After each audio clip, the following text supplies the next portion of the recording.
The following is a production of WCMP Sports. The following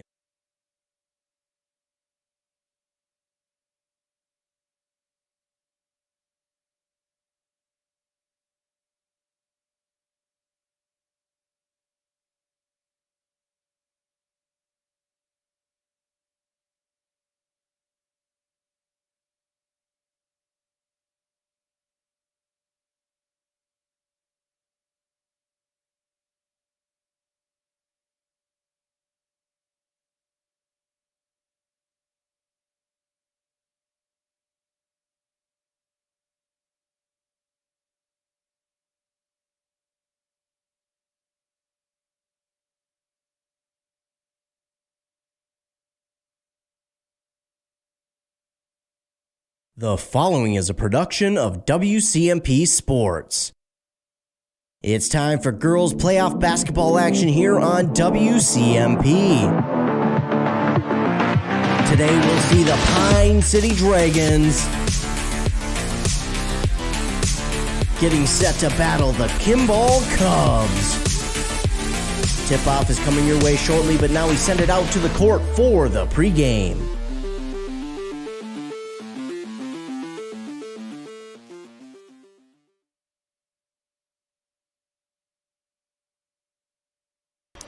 Welcome in, ladies and gentlemen, to this broadcast on 106.5 FM, AM 1350 WCMP. It'll be the Dragons taking on the Kimball Cubs here in this 6AA quarterfinal matchup between your Dragons and the Kimball Cubs here at St. John's University at Sexton Arena. The Pine City Dragons are the second matchup here, as the first matchup was Albany beating Malacca 57-35. But here in this one, it's the Dragons and the Kimball Cubs, and we are just about 4 minutes away from tip-off here in this game. Of course, before we get started, we want to shout out Wellia Health. I want to thank Wellia Health for sponsoring this video stream here this evening. Wellia Health is there to keep you feeling your best so that you can enjoy all the things you love best. Count on them for eye exams, mental health services, rehabilitation, wellness exams, urgent care, and much more.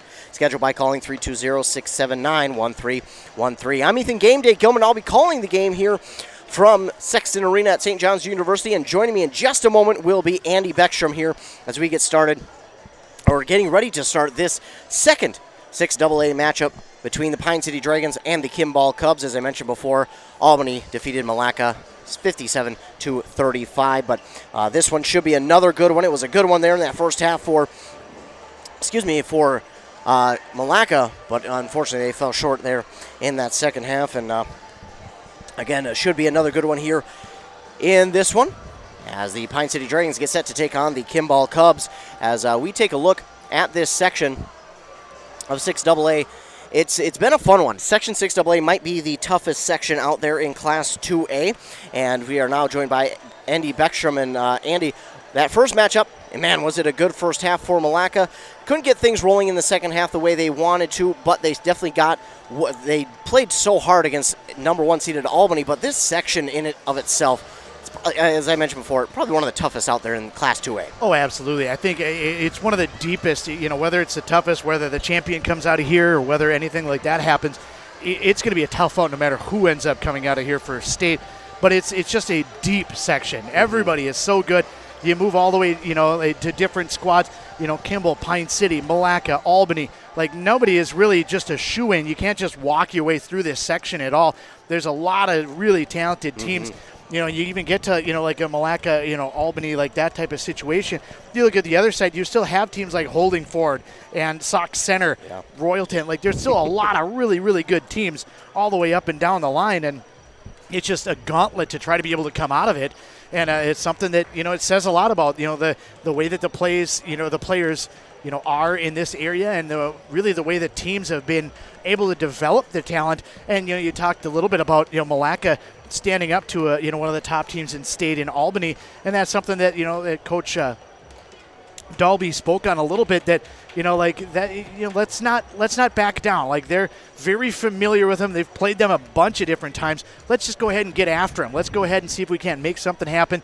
Like shock the world. And it's to them it wouldn't be shocking the world. It's just a reality of we can play with these guys. Why not? It's totally fine. Let's go ahead and get it and make something happen. And they came up a little bit short. I think they just didn't quite have the height. I think was a big thing. But the height and the depth, it just became such a foot race, and Albany had so many horses and moved the ball so quickly around the perimeter. It was just hard to be able to keep up. And, that's what Coach talked about. It's such a fundamental team that it's hard to be able to force them out of their game. And once you commit a couple of turnovers and you end up in a little bit of a hole, then it's hard to be able to come back against a team like Albany because they're just so solid.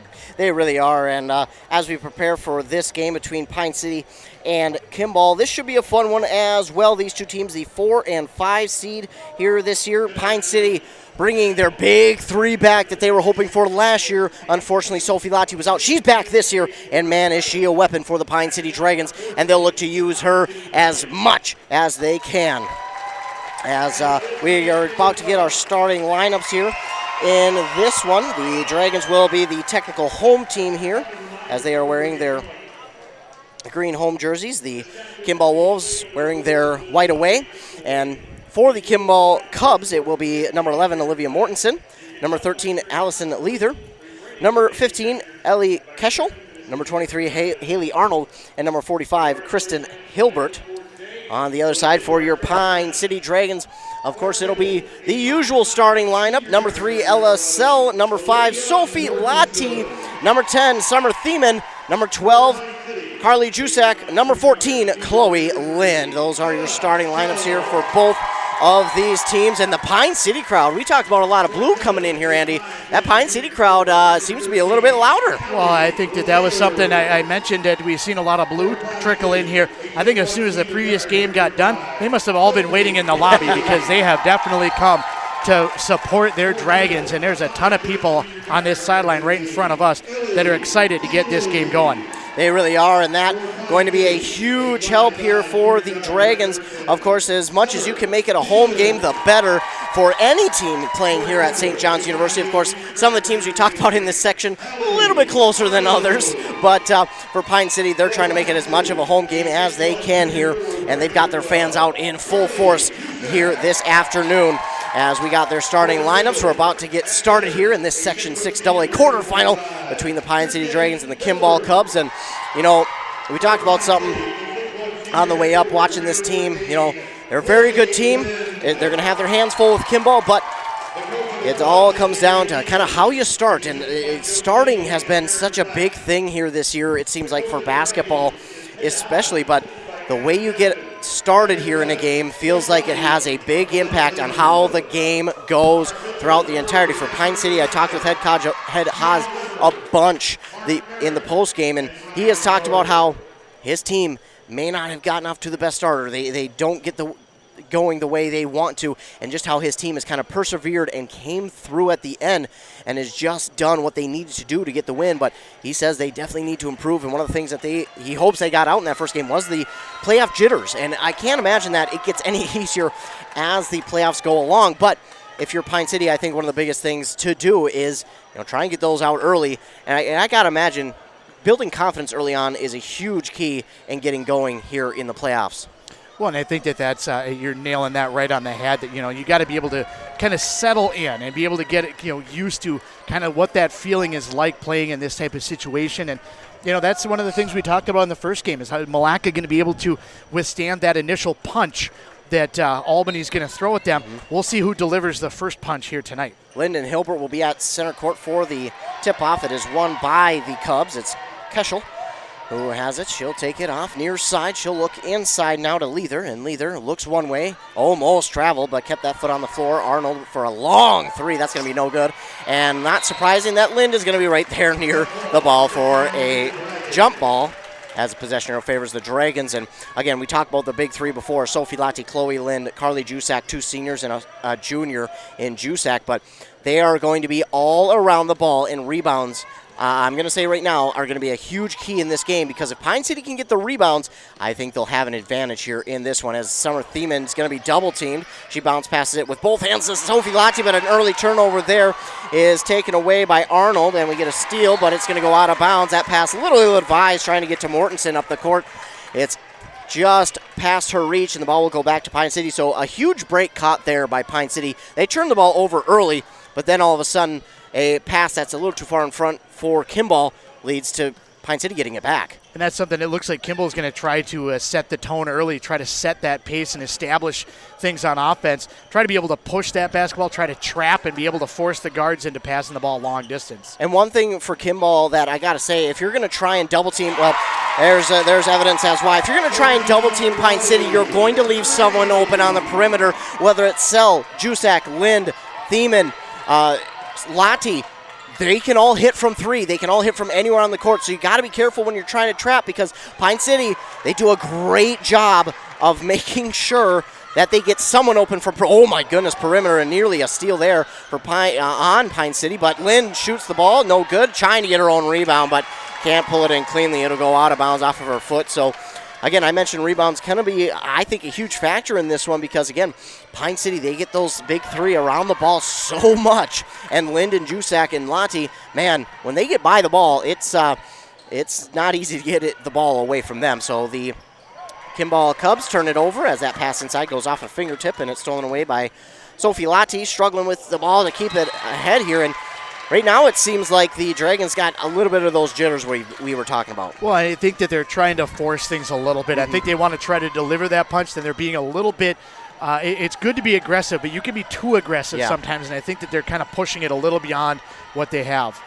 Just a little too much right now, as that ball's poked out, but going to stay with the Cubs. It's Keschel who tries to give it off to Arnold, and both teams are struggling to hold on to the ball right now. Seems like both teams might be struggling with a little bit of those jitters right now, but you got to imagine that both coaches are hoping both these teams can get out of those jitters quickly. And now Lottie on the far side draws that foul. That's something that Lottie does so well. She's going to go play D1 at UW Green Bay. But Lottie does such a good job of many things, obviously, but she knows when to drive to draw the foul or to back off and pass it away. She does such a good job of knowing when to do that and where and how to draw the foul. They'll go inside to Lind, who's left wide open. Oh, and then she cannot make the shot. That is the bread and butter of Pine City, and Lind misses that one, and that's not a normal miss for Pine City, and then a three the other way from Mortensen. It's essentially a 5-point swing there, as it's a second miss in close that Lind has had, that she's kind of just getting a little bit ahead of herself and a little bit too much on the ball when she tries to put it up off the window. So the Dragons will have it back, and Jusak will take a short two. It's no good, but Lind, may have gotten away with a rebound, a foul did the Cubs, but either way, it's rebounded by Keschel. Keschel will have it. She'll bring it up the court. She's guarded by Lind. She'll give it off now to Mortensen. Mortensen has it near side. We're tied at 3 with just about 3 minutes have come off the clock here in this first half. Kimball will be patient with their offense. They'll pass around a bunch. Now Mortensen has it. She tries to drive inside. She'll put it up. No good, and Lottie's going to bring in the rebound. Lottie in there. There's the foul call. A little bit late on the foul call, but there it is. And that's what I talked about. Sophie Lottie, she just knows when to get those fouls. And that was just a smart play, as you mentioned, knowing when to drive and knowing when to back off. That was definitely a moment where she could see the defender in front of her was still moving, still getting set, still trying to get in position.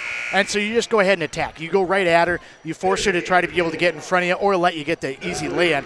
And that was something that she was able to draw that foul, as you mentioned. A couple of fouls already, and some of the Kimball players are going to head to the bench and try to be able to bring in some alternate players. But you force some of your starters to the bench early. That's it forces the depth of the team to start to stand out.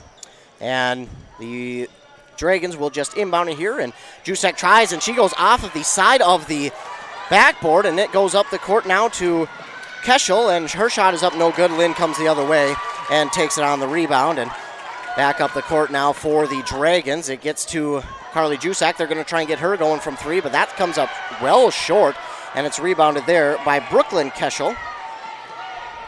And also in the game for them is number 25, Ava Molitor. I feel like both teams are pressing a little bit, but they're also not showing a ton of patience. Kimball now showing a little bit of patience here on offense as the ball's knocked away, but both teams, not a lot of patience on offense right now, not a lot of deliberate play.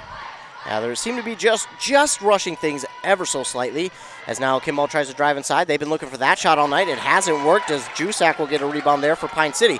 Quickly up the court goes Sophie Lachie. She thought about the shot and then pulls it down, gives it off to Thiemann.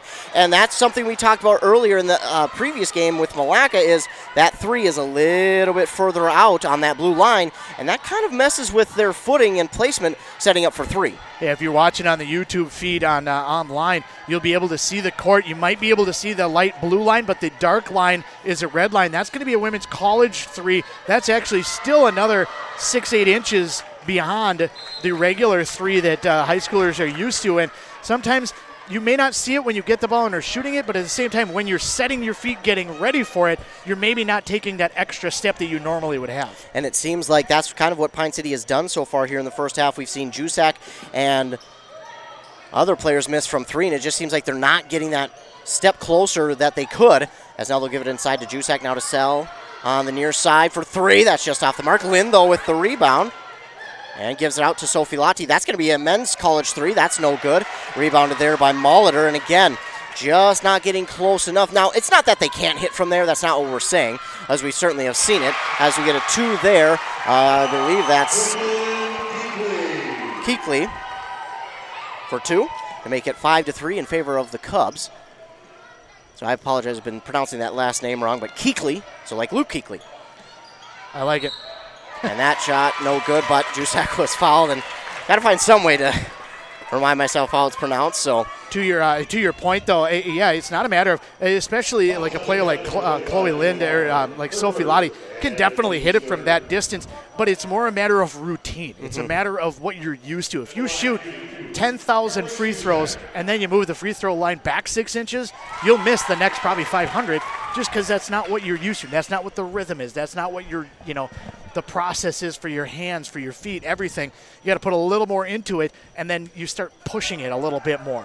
Absolutely, as Jusak will drill both free throws to tie it back at 5 again. We want to thank Willie Health for sponsoring this live video stream of this Section 6 AA quarterfinal matchup. And driving inside, now backing it out to Mortensen. A short two is no good. Ooh, I didn't think that she was established back in bounds, but apparently she was. Lachie will give it up to Sell. Now Jusak finds a lane to the basket, drives, and oh my goodness. I mean, the collective breath in here, you could feel it just be sucked in by all the Pine City fans as that one does drop in. Mortensen will look for two the other way. A quick two will tie it back at 7.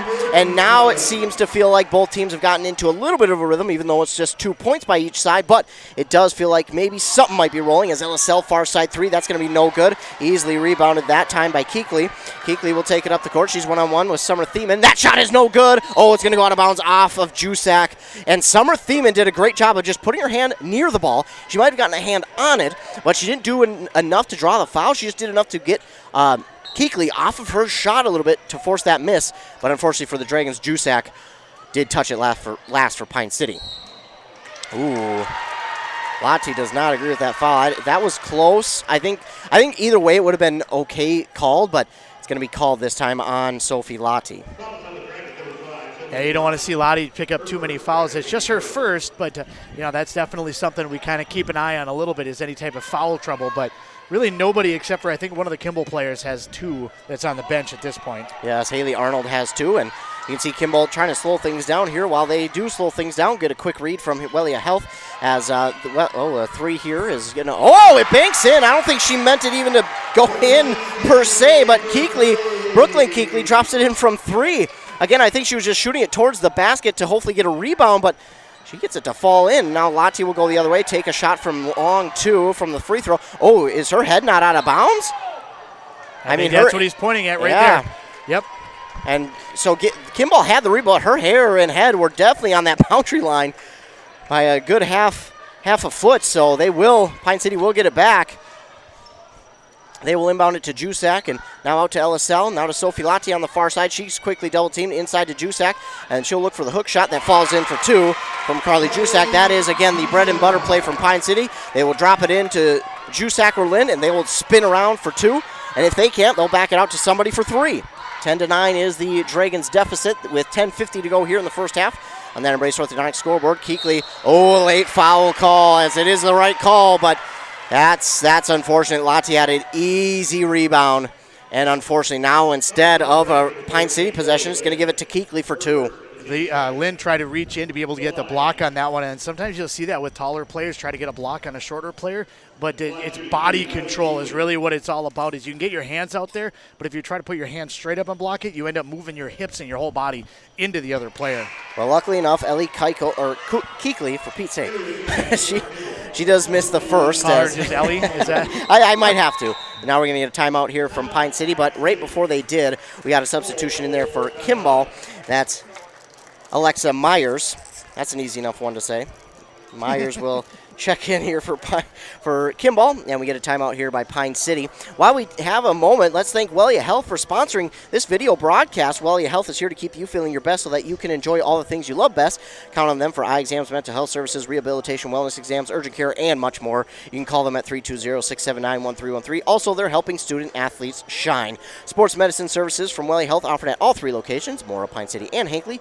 And they want to remind you that they want to help your athletes stay in the game. Sports medicine services are available at all Wellia Health campuses. Thanks to Wellia Health for sponsoring this video stream. On that Embrace Orthodontic scoreboard, 10:47 to go, 10-9. Dragons trail on that Embrace Orthodontic scoreboard. Custom braces or Invisalign with 3 locations in Pine City, Lindstrom, and Cambridge. They also have Dr. Sievers, who is committed to providing world-class orthodontic care in a friendly and comfortable atmosphere. You can start today at EmbraceMN.com. So getting out of the timeout here are the Dragons, of course, over back on 95.5 FM, KBEK. It's Ogilvie taking on Barnum in that Section 5 single-A game. Sadly, we did have Bram lose to Uppsala 57-51, so unfortunately their season has come to a close. It definitely could be Ogilvie's section to take now at this point in time, as they're one of the better teams in that area as well, getting some of their players back from some injuries, getting some consistency from some of their bench players, and I think that they have an opportunity now. Bram was one of their biggest opponents in last year's section. As both shots are no good by Kimball's Keekley, and taking it the other way are the Dragons. I believe it was Jusak who got the rebound. Then Lottie drove inside. She draws a foul. She'll get to go to line for 2 herself, and that one's going to go against Olivia Mortensen. So the 4th team foul on Kimball. And now the Dragons have a chance to potentially tie it up and take the lead as Lottie drains the first one. And I feel like this is going to be a game, the Albany game, it felt like it could teeter one way or the other. This game, I feel like, might come down to just a couple possessions at the end, no matter what happens. Well, Lottie drains them both to make it 11-10, and yeah, this one might come down to whoever has it last almost, because both teams definitely have shown the ability to score, but so far just maybe might be ahead of themselves a little bit. Tipped and stolen away by LSL, tipped by Lind and stolen away by, and that's going to be a foul here on Kimball. She didn't mean to, obviously. That was not her intention to tackle Summer Thema, but that's just kind of how it played out. So Ellie Keekley is going to draw her first foul and the team's 5th. Definitely inadvertent contact, but contact and a foul nonetheless. And Summer Thema will look to inbound here to Sophie Lottie, and Lottie will take it up the court and again for Kimball. They're going to double team her, but you got to be careful because that is why. But Linda just hasn't been able to. Linda is left wide open inside, but she has not been able to take that shot yet, and it's going to be another rebound here for Kimball. That 3 is going to be just off the mark. Nice rebound attempt there by Myers, and then the 2 is put back up and in for 2, and that one is drained by Hilbert for 2. That'll make it 11-12.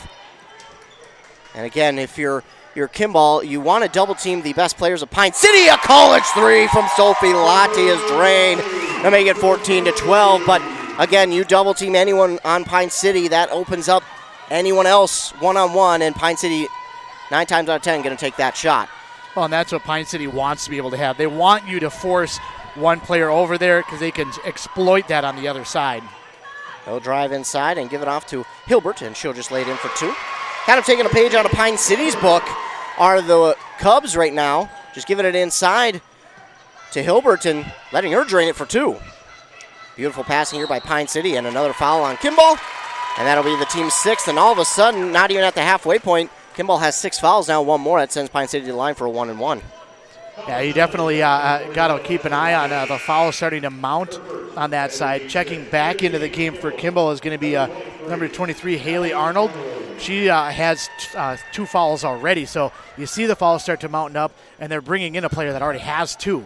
Jusak will get the inbound and shoot the 3 right away, but it is off the mark, and Haley Arnold with the rebound. She just checked back into the game. But again, these shots feel just a little bit rushed on both sides. Pine City, they're not afraid to shoot the ball over you. That's one thing. They're not afraid to shoot the ball over you, but it feels like they're rushing it just a little bit. If Carly Jusak maybe set up for just a moment more, maybe just took a breath and just looked at the rim one more second, it may have been a better opportunity. Yes, she would have had to still shoot it over the defender, but it felt like it may have been a better opportunity, as now the Dragons get the rebound off the missed shot from the Cubs and give it up to Lynn, wide open for 2 to make it 16-14 in favor of the Dragons. On that last possession, I was just going to point out that just a phenomenal box out. You watch Sophie Lottie on the backside.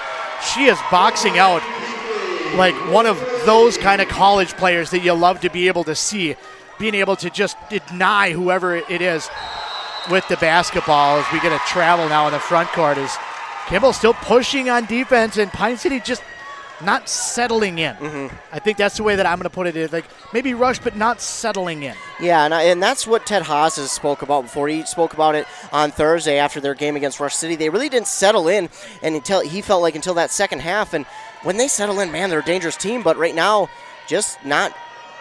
I don't know if she meant to do that. Was just trying to get a rebound. Oh, but it stolen away, I guess, by Keekly, and in for 2 by Hilmer. I don't know what happened there. I'm surprised it wasn't a foul call on Keekly as she tripped up Sell, and they called a foul on that earlier, but not that time, as Jusak will get the friendly bounce in for 2. So very interesting couple of plays there, but it's 19-18, Cubs with the lead. There's 7.5 to go here in the first half. I think that's what Coach Haas is trying to be able to talk to the official on this near side about, that why is that one not one and the other one was. Just more so that inconsistency in a way. Hilbert will drive inside. Her shot is no good. Jusak got a hand on it. She will get the rebound. She'll give it off to Lottie. This one been pretty physical so far, as Lottie will drive inside. She lost the ball, nearly got it to fall. Jusak gets the rebound, turns around, puts it up, in for 2 plus the and 1. She hits the ground hard, but again, Pine City, in a way, like they're not settling in, but they're also not slowing down at all. They're definitely trying to push the pace. They're definitely trying to get aggressive and get after it, and they're just getting a little bit ahead to a certain extent, a little bit rushed. But nonetheless, you hate to not say don't be aggressive, because that's how you end up with plays like that. But at the same time, just a little bit rushed right now. And we will take a quick word from Wellia Health, our video sponsor of today's broadcast. Welcome. Welcome. Welcome. Welcome. Welcome to a new era in healthcare. With expert caregivers In advanced facilities, we help you live in the best way possible. Engaged, encouraged, and well. So welcome. Welcome. Welcome. Welcome to the new Wellia Health. Live life well.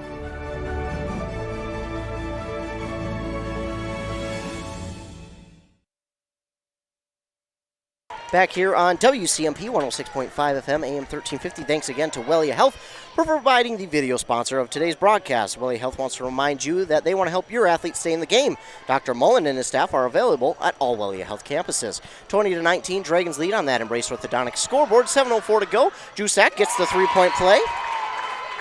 And it's 21-19 now in favor of the Dragons, but we kind of talk. Oh, and Sophie Lottie, that's a big play as she drills inside, but that's not going to help. And, Thiemann might have gotten away with one. I think she might have been close to the boundary as she kept that steal alive. That shot is no good, and rebounded here by the Cubs' Arnold. And crazy play there. Sophie Lottie got a steal. It was a big play for the Dragons, but there's no chance. And as we mentioned off the air, Kimball right now is just hitting all the threes they want. The Keekleys are just tremendous right now in the way they're playing perimeter basketball. Now the Dragons will give it inside to Lynn. She shoots through a couple of hands, doesn't get it to fall, and it's going to be rebounded. And yeah, Haas wants a foul call. I thought it was a foul as Ellie Keekly brings it the other way for 2.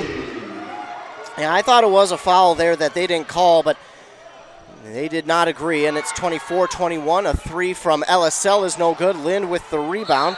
Lind is going to be fouled. And, yeah, they've been getting pretty aggressive inside, have the Cubs, and Ted Haas is pretty upset that they haven't gotten more calls like that. And unfortunately, it's going to be the 8th foul on the Cubs, the 3rd for Myers. Yeah, this Kimball squad, they're not afraid of the height of the Dragons at all whatsoever. They're attacking that height. They're getting after it. They are defending well and not afraid to go inside after it as well. Lind at the line for a 1-and-1. She drops in the first one. Make it 24-22. And if you're Pine City, not where you want to be, but you also got to look at it and say, hey, if we played the beginning of this first half the way we know we could, man, this is a much different game at this point. Rebounded by Jusak off the miss from Lind, and then she gets fouled. She'll go to the line to shoot two. It's going to be the 9th team foul now on the Cubs, the first on Hilbert. But you got to look at it and say, hey, we know we can play much better, and once we do, man, we might just be starting to run away with this game because it has felt like Pine City is right there, but they just haven't been able to settle in like you've mentioned. But I will say this, Kimball, again, I've said it before, reiterate it, just hitting from, college three right now, and they're not missing. As Jusak drops them both in to tie this game back at 24. That is huge from Jusak as this ties the game at 24 with under 6 minutes to go. Kimball brings it quickly up the court now, and they will look to get I'm guessing a three once again, as they have just been draining quite literally everything. Hilbert, she'll go inside, and she looks for Leather, and now will Hilbert take a shot from two. She gets the friendly bounce, and it's in for two. Good job just going high, low, and then back high again and stepping into that shot to make sure that she's got enough on it and just laying it in there. Lottie gives it off to Jusak. Jusak from college three. That's good to make it 27-26, and back and forth we go. If this was the second half, man, this would be a great finish to the game, but it's just the first.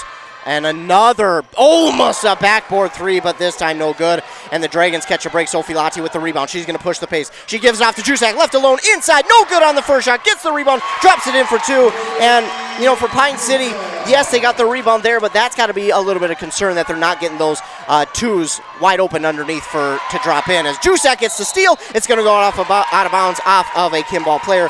And I think Pine City may have caught a break there. That might have went off of Jusak's foot. I think that probably could be an accurate statement. I think that I would probably agree with what you're saying, that I think that maybe that is a little bit of a concern about some of the inside shots that they are missing. But at the same time, to a certain extent, like you said, for Chloe Lind especially, not typical for her to miss those shots. So I think that the confidence, the biggest thing right now is to make sure that she has the confidence. Keep shooting that. That's the shot that's the shot we want to be able to get. Don't worry about if you're missing a couple of them. You're going to knock down the next 10 of them, and it's going to be fine. As that last pass was tipped away and out of bounds by LSL, now it's tipped and stolen away here by Keekley. That shot blocked by Sophie Lottie. She says, I'll take that, as now she'll give it up to Thiemann. Thiemann looking inside. She stops, turns around, gives it to Lottie. Lottie to Lind. Lind on the far side goes all the way across the court near side to Sell. Now to Thiemann. Thiemann looks back to Lottie with 4:07 to go. Dragons lead by 3, 29-26. Nice one-handed pull down by Jusak. Lind will go inside, put it up and in for two, and there she gets it to fall. And just keep shooting it, like you said. But quickly up the court comes Kimball. It's Mortensen for three, and she drains it. Like I said before, Kimball is not missing from outside, and you've got to cover them. Right now, if you're Pine City, I got to imagine you've got to guard the perimeter right now because they're just taking the shots from outside. And that's kind of what Kimball's totally okay with doing. They're fine doing that. They're confident in their rebounding inside. They're going to take some of those perimeter jump shots, and that's something Pine City, now they're starting to get things working underneath, starting to be able to get some shots to fall inside, get their offense going, but now they have to get back on defense. And Jusak, she had a chance, it looked like, on that play to go up for a shot, and that's what Ted Haas was saying. Hey, instead of passing it off there, take that shot, but she thought Chloe Lind was going to be there. She wasn't, and it's an ill-advised turnover now for the Dragons, who lead by 2, but that could have been another 2 points. So if, the Cubs come back and score, it's essentially a 4 or 5 point swing like we've seen another one earlier in the half. Well, the Cubs do have it. They're passing it back and forth. They're being patient. They're looking for that shot that they want.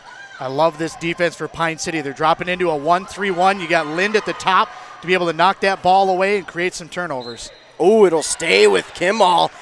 Oh, I think Kimball got one there. But will it? Oh, they're going to come will together it? and talk. No, it's going to be Pine City's ball.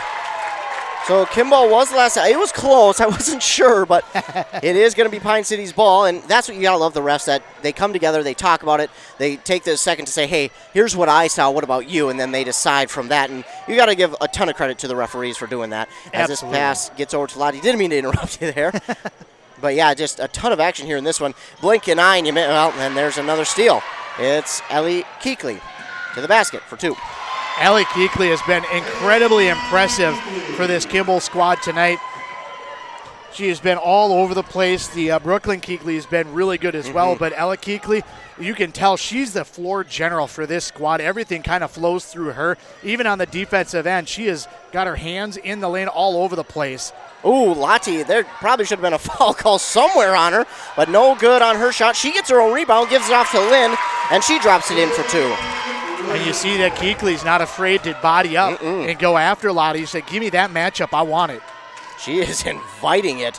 And, that's the kind of mentality you got to have in these games, though. You have to invite whatever it is that the other team does best. And right now, Kimball is inviting the physicality and the length and the height of Pine City. As now, driving inside, that time shot is no good. Rebounded by Lottie. Lottie going to be fouled. She knew it immediately. As soon as Keekley came across the body, she made contact, and immediately she put her hands up, and the look on her face of kind of a cringe look like, what did I do? And again, Lottie's so good at drawing those fouls. Another reason why she's going and playing D1 basketball. A lot of times I think we think of the production, points, rebounds that a player gets. That's why they're going and playing at the next level. Well, yes and no, because there's much more that goes into a game, and part of that is learning and knowing how to draw fouls, and that's what another thing that Sophie Lottie does so well is she drops in the first free throw. But again, she'll be playing next year at UW Green Bay. She drops them both in, make it 35-31, and back and forth we go with under 2 minutes to go on that Embrace Orthodontics scoreboard. Embrace Orthodontics, 3 locations, Pine City, Lindstrom, and Cambridge. They also have Dr. Severs, who's committed to providing world-class orthodontic care in a friendly and comfortable atmosphere. Start today at EmbraceMN.com. They'll give it outside. Lether for 3. That's going to come up short. The first time they've really missed from 3, but easy rebound for Myers, who put it up in for 2. You can't give up easy rebounds inside like that, especially if you're a team with the height like Pine City. You can't just assume somebody else is going to get it. You have to crash the boards and, corral those rebounds, really control that. LSL goes inside to Lind. Lind back out to Jusak, now to Lottie. Lottie, she wanted that 3, but instead she'll give it off to Thiemann, now to Jusak, and they'll kind of take some time. Give it off to LSL for 3, no good, and that rebound, nice box out by Kimball, is going to be taken by Mortensen, and they'll bring it up the court. It's Ellie Keekley, and now a 3 here from Arnold. That's going to come up short, and so the last couple of shots from 3 have come up short here for Kimball. Pine City inviting that, but if you're Kimball, a little bit of concern, but Dragons do get it back with 53 seconds to go. 35-33 they lead here. Lottie will give it off to Jusak. Jusak on the far side. Jusak looks at Lottie. She'll give it back to Lottie. Lottie stands. She'll give it back to Jusak on the far side. Now to LSL. Top of the key. Now to Summer Thiemann. Thiemann thought about 3. She'll go inside to Jusak. And that's just past the outstretched arm of Jusak. She was guarded well, but that ball just a little bit out of the reach of Jusak. So a missed opportunity there. That looked like Jusak had the position to spin around and drop it in for an easy 2. But pass just goes a little awry as Kimball will get it back now. Dragons lead 35-33 before half with now under 30 seconds to go.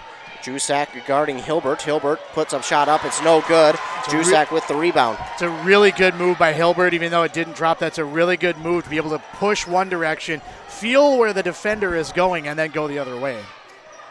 As now the Dragons have it back in their front court, nearly stolen away. Lottie somehow brings it back. She just puts up a shot and it falls. Are you kidding me?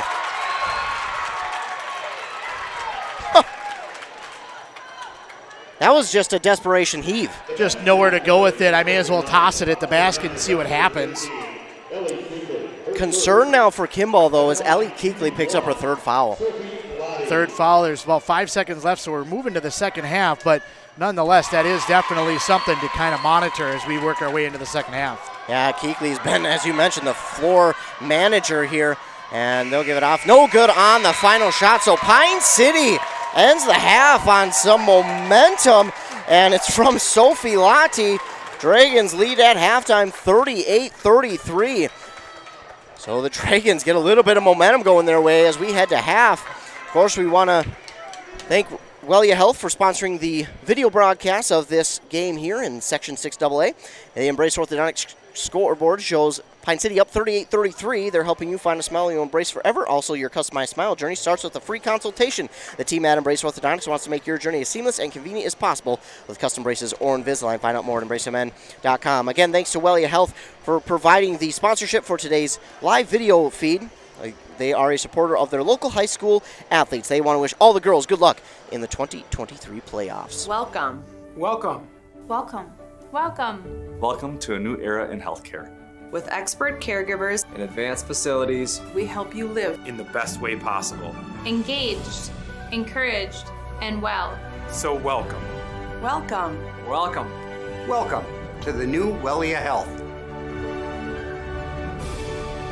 Live life well.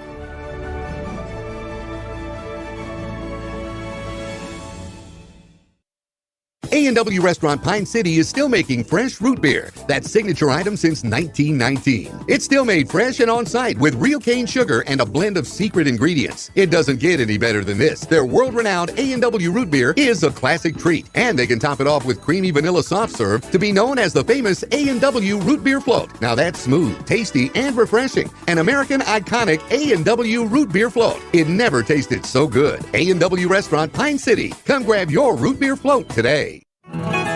Your home is a huge investment. You spend a majority of your time and money there. Don't trust your next project to anybody. Trust the experts at Log Creek Builders. George Sell and his team will take the time to get to know you and your home and make sure you get exactly the right fit for your home. They show up on time and communicate with you through every step of the project, so you don't have to wonder what's next. Find them on Facebook or Google and contact them to get your next project started. Trust the local experts at Log Creek Builders.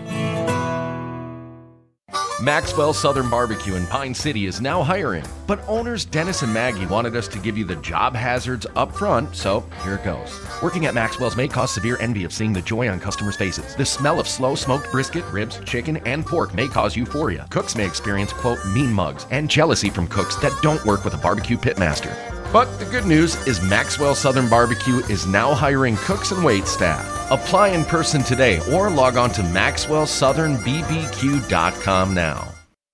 In service to one, in service to all, for over 100 years, the Pine City Knights of Columbus has donated thousands of dollars and volunteered countless hours to many great programs in the Pine City community. Stay tuned for more information about their upcoming events. They need your support at these events to help raise funds for the continued support of these programs. The Knights of Columbus wish the Pine City Dragons best of luck in their postseason play and are proud to be a sponsor of Dragon Sports. Go Dragons!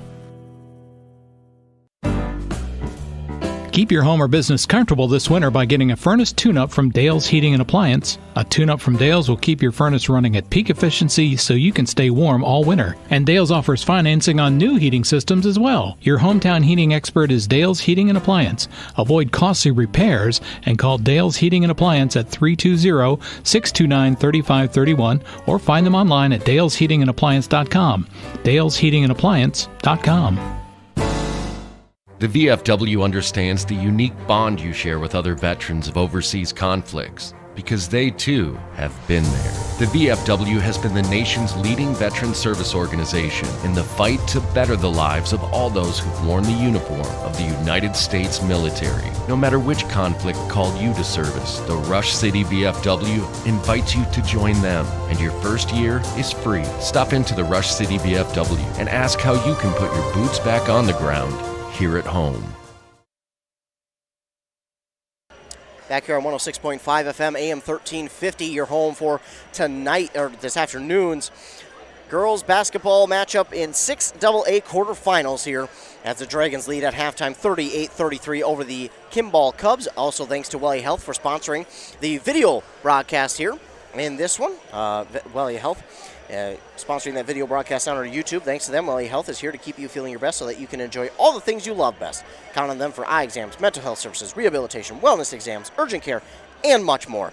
Schedule by calling 320-679-1313. I'm Ethan Game Day Gilman, and joining me here in this game is Andy Beckstrom. And Andy, in that first half, obviously Pine City has the lead. Got a little bit of momentum going into the second half, but as we look at the stat sheet here, it's pretty darn even across the board on everything. Yeah, it's definitely very close up and down the line. You look at turnovers, 8 to 7, one more turnover for Pine City. Definitely something to kind of look at, but otherwise, pretty close. Points, obviously, 38-33, a 5-point edge for Kimball at this point in time, or for Pine City, I should say, over the top of Kimball at this point. Some of the biggest things that do stand out, though, is the rebounding edge. Pine City does have a 24-16 rebounding edge, but they've given up 3 offensive boards, and Kimball's been able to take advantage of the opportunities that they've had at that end of the court. But otherwise, 24 rebounds with the 16 rebounds for Kimball. That's a ton of missed shots. There have been a lot of missed shots, and I think that was something we talked about early, that you got to get into the game and settle in, and the team that settles in quicker is likely going to have a better chance to win this ball game. I think Pine City maybe settled in a hair quicker, but Kimball was right there with them. Absolutely, and we talked about one of their players for Kimball and how well they're doing. Well, it's Brooklyn Keekley with 11, but presumably her sister, Ellie Keekley, has only 4 points according to the stat sheet, but again, she's done such a great job of, like you said, of being the floor manager out there, just taking control, her presence of just stepping up to Sophie Latti or Chloe Lind or Carly Jusak, she is inviting it. She is not taking no for an answer. She says, you've got the ball. I want to be on you. I want to be the player who's guarding you right now. And she's doing so well. She is not backing down. She's created some turnovers. She's created some steals, and they've created some points off of that. But if you're Pine City, I think one of the things that you want to watch out for is, number one, you're starting to open up the inside a little bit more. We've seen late in this first half that the inside shots were starting to get a little bit easier. Early on, it was nearly 3-4 Cubs inside guarding Lind or Jusak. Now it's 1-2. Now they're opening that up a little bit more. So for Pine City, do they hammer more on that in the second half, or do they try and get the perimeter shot to fall a little bit more? And that's what we talked about even with the game earlier with Albany, is that, if you start hitting that perimeter shot, it spreads the defense out and allows the interior to be able to have a little bit easier time to be able to work. And the way that they've been able to shoot, especially moving Lottie to the outside, she's more of a guard, but she's one of the taller people on the court that you would think she's going to be an interior player. She's going to be banging around. She's going to make stuff happen. And while she does some of that, she definitely creates from the outside, and that's now forced that defense to come out at her a little bit, and that has opened up things inside for Chloe Lind. And Lind missed a couple of shots in the early going, but she has definitely settled in and been able to make the last handful of shots. One of the things that I guess I'm kind of looking towards in a way in the second half is just how does conditioning and everything start to play into this as we work our way towards the end of this game. It's a close game. It's a 5-point game. Could go any which direction. We talked about the chance that it could be a one-possession game. All 5 starters stayed on the court for the Pine City Dragons in the first half. I've only seen one other playoff game where all 5 starters played. They didn't even play all game. They played, 4 of them played the entire game, and one of them came out for a minute and a half. Otherwise, it was all 5, and that was, I don't know how many years ago. It was East Central tried to take down a Mora girls squad that almost went to state. So East Central, their starting 5 was just tremendous. They just didn't have any depth. And I don't know if that's necessarily what Pine City's going. We've talked about, you get to playoffs, you start to shorten up your bench a little bit, and the rotation of players start to get a little bit more. But if you only have 5 players, it never gives anybody a break at all. On the other side, we talked about Ellie Keekley. She's the one that played 18 minutes. Her and then Kristen Hilbert didn't have a ton of stats to jump out at you, but she played 16 and a half minutes, only came off for a minute and a half. So you look at, is depth going to play a role coming down the stretch in this ball game, or are they going to take everything out of this halftime break and try to be able to blitz through this second half? Absolutely, and speaking of that depth, fouls are going to be kind of a talking point, too, in the second half for that reason, because if you don't have the depth, which Pine City will go about 8-9 deep as well, but they chose to keep their 5 starters out there. But fouls, when your starting 5 start to get a few more fouls in this, hopefully not in the second half, but if they do, well, then you've got to lean on your bench a little bit more. And luckily they didn't get too many fouls there in that first half. But again, for Pine City, they will look to come out here and grab the victory as they try and end this second half. Again, pretty even across the board through it all, but we'll start this second half. Embrace Orthodontics scoreboard, 18 minutes back on, and Embrace Orthodontics, they'll do all the insurance heavy lifting for you. If you don't have insurance, ask about financing options. They'll find a plan. Fit your budget. 38-33, the Dragons with the lead, and they'll look to continue to build on that, but the Kimball Cubs, again, have hit from the perimeter a gnarly amount in that first half. Now they'll take a page out of Pine City's book. The shot is up, no good, and the foul, they're going to be on Jusak, I believe. Hilbert inside. Really no foul trouble to speak of on the other side of the court for the Pine City Dragons. We talked a little bit about some of the foul trouble for Kimball, but for the Pine City Dragons, at player fouls, nobody with more than one. Mm-hmm. And now Hilbert makes the first one. But a foul like this early on for Pine City is not ideal. As you send someone to the line just 17 seconds into the second half as Hilbert makes them both. So that hurts that much more if you're Pine City. As now they will bring it back into the front court, will the Dragons. They'll pass it all the way on the far side for Summer Thiemann. And Thiemann will look to give it off to Lottie inside. Lind and Jusak fought with each other for the rebound. Jusak wound up coming down with it, and she'll give it off to Lottie on the far side. That shot's going to be no good, and the rebound going to be taken there by Mortensen of the Kimball Cubs. And the Dragons back on defense, trying to get something working on that defense. Again, defense has played up and down in that first half for both sides, and both will be looking to do something a little bit better and hold the other off the scoreboard. But it's been a fun one here so far as the Cubs have it. That's going to be Mortensen, who's going to pull up just from past the free throw line. It's no good. Jusak's going to pull in that rebound. It'll be Jusak's second. Nice behind the back dribble. Puts it up and in for 2. Beautiful move by Jusak being able to get to the basket. But quickly up the court come the Cubs, and they're starting to use that team speed a little bit. That team speed starting to become a little bit of a factor. We've seen Pine City trying to hustle behind the play to catch up. Luckily they did, but Kimball pushing their team speed just a little bit, trying to force Pine City to fall behind the play. As now it's Keekley. That's, of course, Ellie Keekley.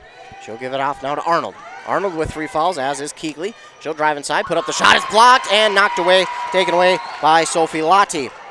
Another block there for Jusak, but that one is up and no good. Rebounded there by Lynn. Took a little bit to get the rebound down, but finally will be Pine City's rebound. They'll go inside to Jusak. She'll put up a shot. It's no good, but she's fouled and she'll go to the line to shoot 2. Great job by the Dragons to stick with it. They had an opportunity to be able to get points right away, but Lynn able to keep that ball alive. They slow things up a little bit on offense, be able to kind of settle. This is where I think that Pine City is actually starting to settle in on offense a little bit more. And that'll be Meyer's 4th foul. So she'll probably have to sit till about 8-7 minutes left here in this second half, as Jusak is no good on the first. And Pine City didn't have to take too many free throws, but they missed that one there. They do lead 40-35, but free throws, going to probably be a factor as we go along in this game. But Jusak corrects it and gets that one to roll in. 41-35. Quickly up the court comes Ellie Keekley. She'll take it all the way herself, but it's no good. Lynn with the rebound. And here come the Dragons quickly up the court. Lottie will give it off to Thiemann. Now back inside to Jusak. Jusak double team, gives it outside to Thiemann. Now back to Lottie. Lottie at the top of the key. She'll wave somebody off and tell the offense what to do. She gets a screen, wanted to pull up from 3, instead gives it off to Jusak. Jusak wanted to go inside, backs it out to Thiemann on the far side. Now going inside, but it's knocked away. Thiemann will drive inside. She's not afraid. She gives it off to Lynn. Up and in for 2 plus the and 1. Great job by Thiemann, just drawing the defense. I think she realized early on, whether she didn't want to go for the layup or whether she knew where she was going to be, that she's 5'1", going against a bunch of 6 feet people. that she was going to have to dish that one out, but she still drew the defense and laid it off beautifully for Lynn, who was expecting it and just stepped into the lane. And no good on the shot there from Lynn, so not the three-point play they were hoping for, but it's 43-35. Dragons with the lead. 3 minutes have come off the board here in this second half, and Dragons, like you mentioned, they do look like they're finally starting to settle in here, but still on defense, looks like they could improve just a little bit more, as that shot no good, rebounded by Sophie Lotti. She'll wait for the defense and offense to get ahead of her. Now she'll drive, trying to work on Keekley. She'll give it off to LaSalle on the far side, now to Jusak. Jusak at the top of the key, gives it off to Summer Thiemann on the near side. Thiemann takes one dribble, then gives it off to Jusak inside. Oh, and Jusak looked for Lotti, but luckily LSL was right there, and then it's going to go out of bounds off of Keekley. Ellie Keekley, holy moly, she's everywhere. That was a great move by Keekley to get the ball. Just couldn't quite corral it to be able to keep possession, but she was all over that one and just couldn't handle it. So the Dragons catch a break there, and they will get set to inbound. Lotti's going to have to inbound it into some traffic. She does to Jusak, and she'll give it right back to Lotti. Now she'll get a screen from Jusak. It's not the screen that Lotti was hoping for. She'll give it out top the key. LSL is wide open. It's in! I was just going to say, LSL hasn't been able to get one. She's due, and that one's a big one. LSL for three makes it 46-35, 14-12 to go here second half, and a timeout called there by Kimball. They'll elect to correct some mistakes, and while we have a timeout, we'll thank Welly Health for providing the video sponsorship for the live stream here this afternoon. They're helping student athletes shine. Sports medicine services from Welly Health offered at all three locations, Mora, Pine City, and Hinckley. Thanks to Welly Health for sponsoring the live video stream. Welcome. Welcome. Welcome. Welcome. Welcome to a new era in healthcare. With expert caregivers In advanced facilities, we help you live. in the best way possible. Engaged, encouraged, and well. So welcome. Welcome. Welcome. Welcome to the new Wellia Health. Live life well.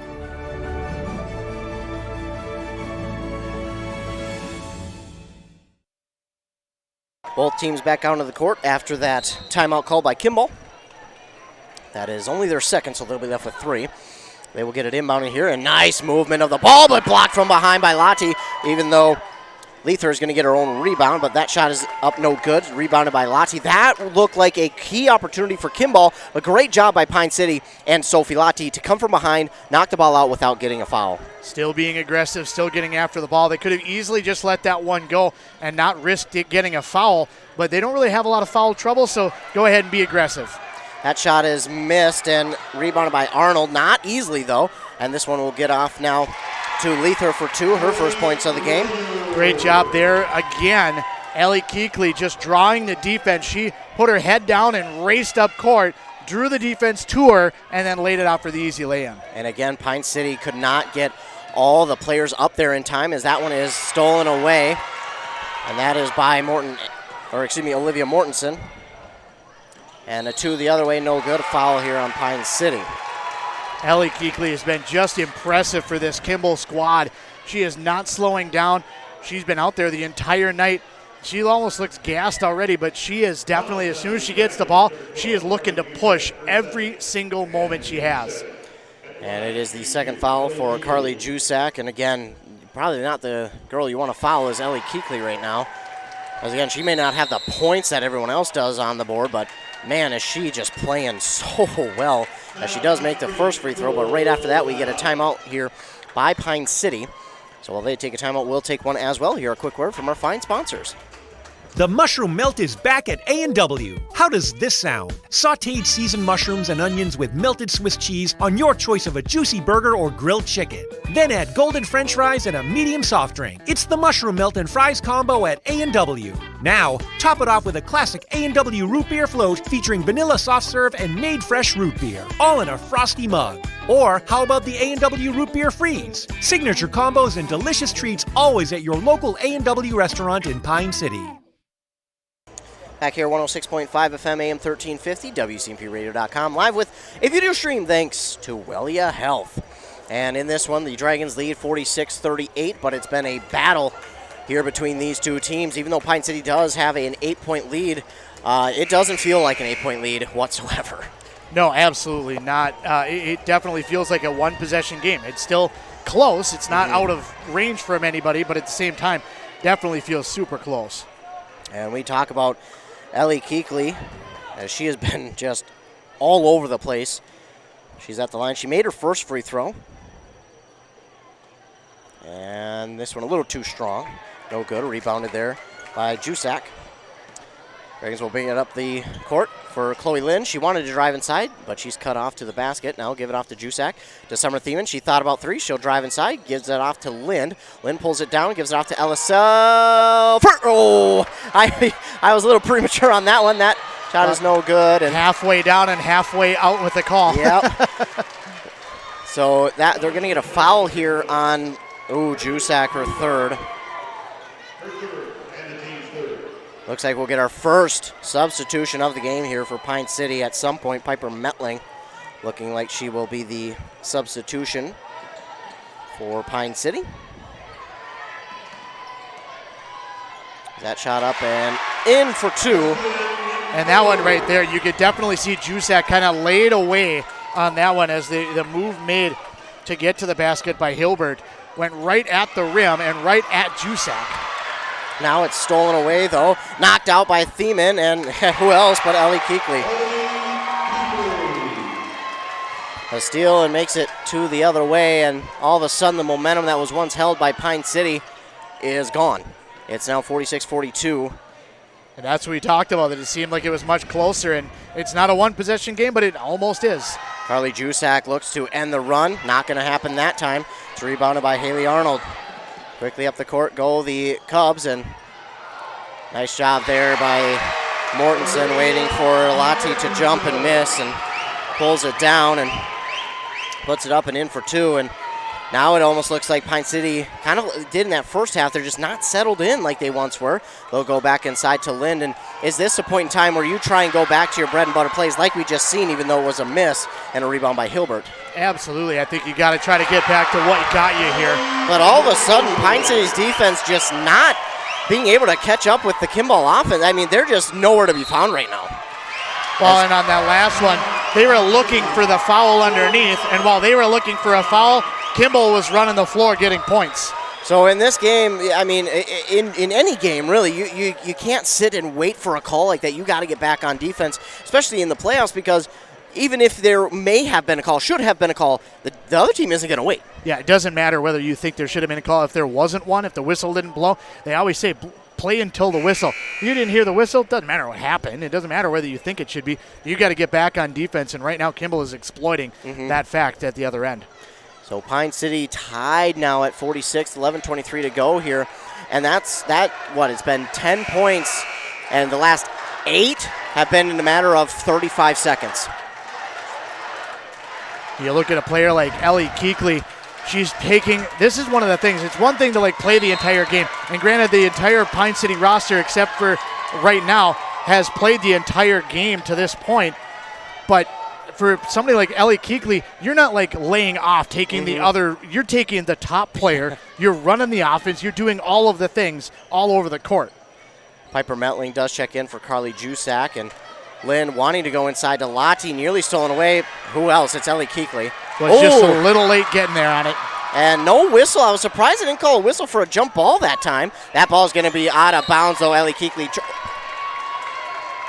Yeah, I think it was touched on the way through by Thiemann. Oh, I thought Kimball had touched it last. They did dive for it up against the bench, and I thought that maybe they'd get that touch, but. Oh, I thought Thiemann did touch it, but I thought it was a Kimball player who touched it to force it to go out of bounds. But either way, Kimball has it. They'll look for another 2. Nice move there by the Kimball player. No good on the shot. Rebounded by Lati, and that's a big foul there on Kimball. That's a huge one right there, because that's Keekley now has 4. Yeah, and now Keekley not going to be, well, I shouldn't say that. The way she's played, I'm sure she'll still play aggressive, but as a coach, you might want her to take her foot off the gas just a little bit. I wasn't, for a second, I didn't think they were going to take her out of the game, but I think to a certain extent, you don't want to take her out of the game because you want to be able to let her stay in the game. But now is kind of all right, 4 fouls. It's less than 4 fouls. We probably could give you a breather for 3 minutes and then bring you right back in and be just the same aggressive player you were. So they will get the substitution, and in for her is Brooklyn Keekley.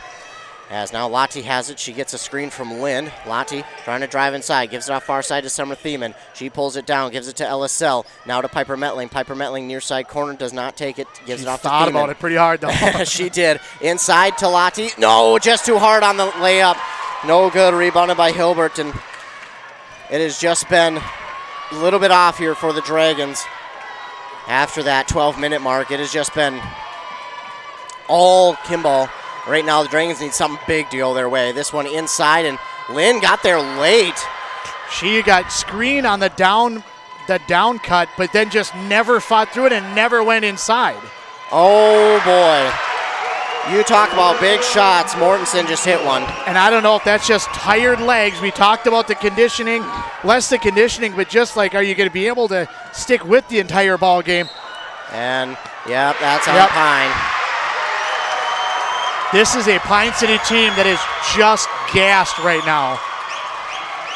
Lottie, I thought that was maybe a shot where it wasn't going to get the call that Lottie wanted, and she didn't. It's a charge on Lottie, and that's unfortunate because now Kimball gets the ball back with a chance to put themselves up another few points. And Jusak comes right back in the game.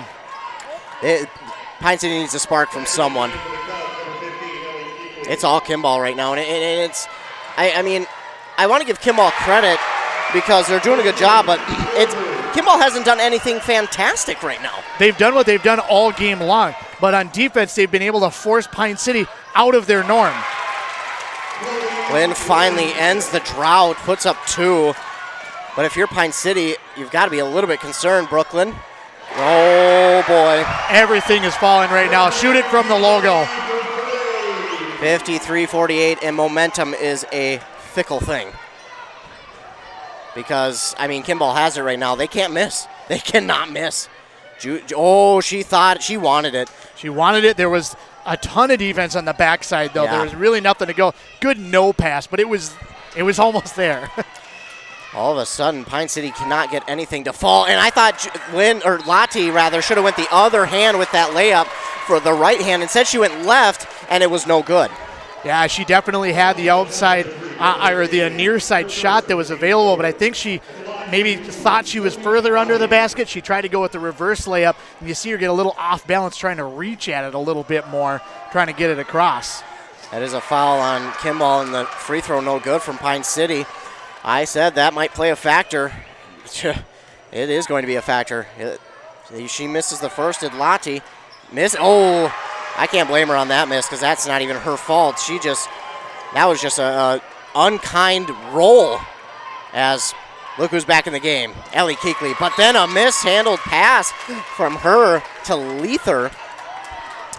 And a rare mistake by Ellie Keekley.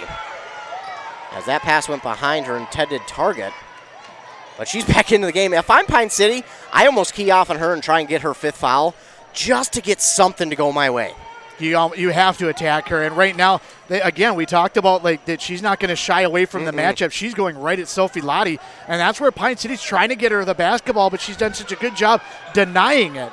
Under 8 minutes to go. Jusak gets it to fall, plus the and one. That is exactly what Pine City needs to be able to do. Get that ball inside, get a good shot up at the window, get a shot that's they're used to, a shot in rhythm.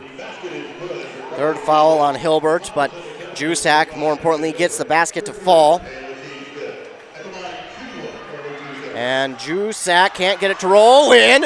Huge rebound and another. Oh, they're going to call a jump ball, not a foul. Whoa, that's a big one there. Linda, I don't think was super happy about that call, but it was very tough. I think it was probably a good call, though, because it was right there in her hands. Oh, no. And Ellie Who got Keekley. it? Yeah, it's not a real surprise who got it. Jusak will get the rebound this time. Luckily for Pine City, Keekley missed that shot. Oh, no, travel. Double dribble, yeah. Oh, double dribble. Yeah, she tried to pick it up. The defense stepped up on her for a second, and she tried to get that one off to Chloe Lynn, but she bobbled it a little bit. And right now it feels like Pine City's right there. They're right on the cusp of getting things back their way. But then all of a sudden you get something to go back the other way just like that. No, it didn't go through. That was that hit it was nothing but net, but It's like it was on the nobody's outside. excited. I know. I thought that went through. Interestingly enough, it is no good, and we get a jump ball call. Possession arrow favors the Cubs, but Pine City seems to be right there. Is that one no good? And, Pine City can't get the rebound to fall as Ellie Keekley, 2. Wow, just a absolutely tremendous night for her. She is willing this Kimball team to the next round. But Summer Thiemann for 3! That's a big shot from a name that we haven't heard much from today.